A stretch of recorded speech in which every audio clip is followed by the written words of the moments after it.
ya kwamba ukimwi unatisha, ukimwi ni hatari. Wakiingia hukumu, wakina mpenzi mmoja, bado ikashindikana. Kwa sababu inachokutesa sio kwamba hiyo dhambi utampata anayestahili. Yuko mmoja anayestahili, anaitwa Yesu Kristo mwana wa Mungu. Ukimpata huyo, anaondoa dhambi kwenye moyo wako, anaondoa dhambi kwenye maisha yako, anabadilisha hatima yako, anabadilisha kesho yako, anabadilisha maisha yako. Hakuna sheria ya dini, hakuna sheria ya kanisa, hakuna sheria ya dhehebu, hakuna sheria ya nchi itakayokubadilisha wewe. Yuko mmoja anayeweza kukubadilisha, naye ni Yesu Kristo mwana wa Mungu. Yeye peke yake anaweza kukubadilisha. Yeye peke yake anaweza kugeuza maisha yako. Yeye peke yake alipoangalia wanadamu akawahurumia. Biblia inasema kwamba yeye alikuwa yu namna ya Mungu, lakini hakuona kama yeye kuwa sawa na Mungu kitu cha kushikamana nacho, lakini alinyenyekea akawa mtii mpaka mauti ya msalaba. Naam, mauti ya msalaba. Akafungwa, akapigwa mijeledi, akachoma mkuki ubavuni, akamwaga damu yake, jasho na damu zikatoka, akalia Eloi Eloi lama sabakthani.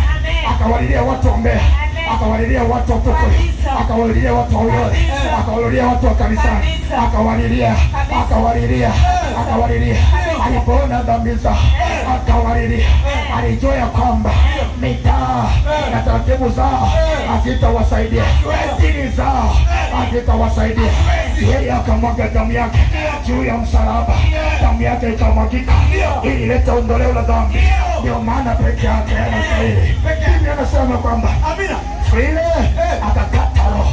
Biblia inasema kwamba kukatokea giza juu ya nchi tangu saa 6 mpaka saa 9, giza kuu juu ya nchi. Alipokata roho, watu ndio wakaanza kusema kweli huyu ndio alikuwa mwana wa Mungu, kweli huyu ndio alikuwa mwana wa Mungu. Biblia inasema kwamba wakajigamba, wakajinadi. Tuone sasa yule mjanja alisema atafufuka, alisema atainuka, alisema atatoka. Wakamfukia pale kaburini, wakaweka na jiwe kubwa juu, wakaweka na walinzi wa Kirumi ya kwamba walinde lile kaburi, wasije wanafunzi wake wakaja wakamuiba, wasije akatoka kwenye lile kaburi. Wakaweka na walinzi wasiolala usiku na mchana. Walinzi wamekaa pale.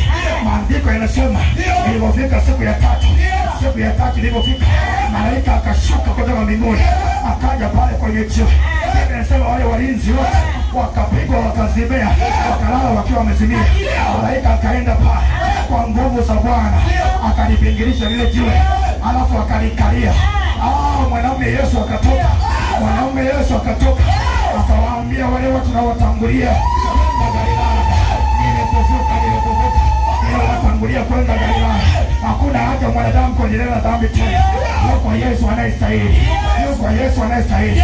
Baba yako amekuchapa viboko, bado umeendelea na dhambi zako, na bado umeendelea na tabia zako. Mama yako amekufunga na kamba, bado umeendelea na tabia zako, bado umeendelea na dhambi zako. Kama moyoni unajua, kwa sababu wewe unajutia, kwa sababu wewe unaumia, ndani yako kidogo kutenda dhambi, unaumia ndani. Haupendi lakini hauna cha kufanya.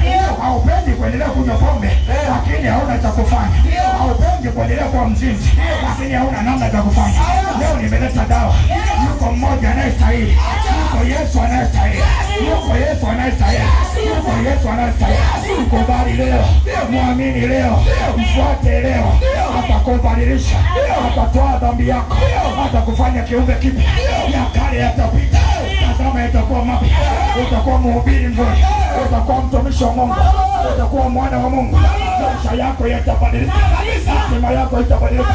Shetani amekuchezea, shetani imekuharibu. Wewe mwenyewe ukijiona umeharibika maisha yako, usingekuwa hivyo ulivyo. Kwa sababu ya dhambi, kwa sababu ya dhambi.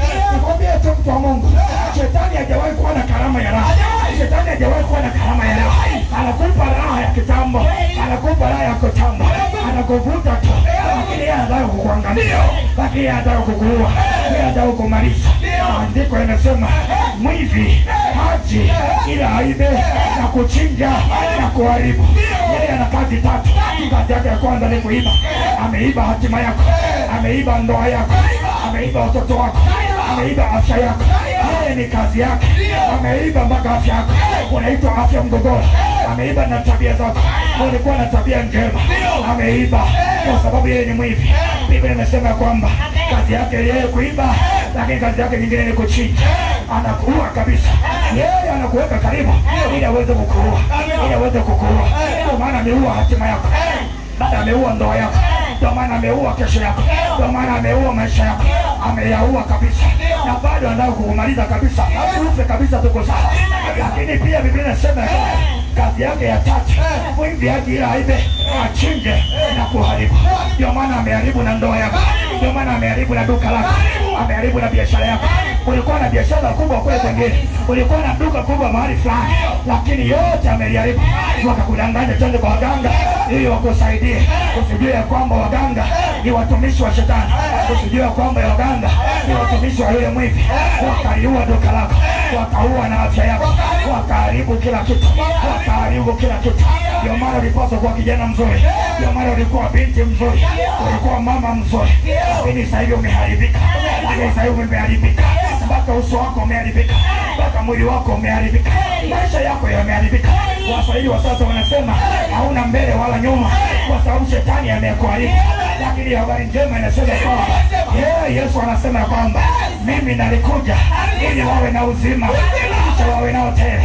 Yesu huyu anasema habari zake, yeye amekuja ili wawe na uzima, amekuja kurudisha hatima yako, amekuja kurudisha afya yako, amekuja kurudisha kesho yako, amekuja kurudisha uzima.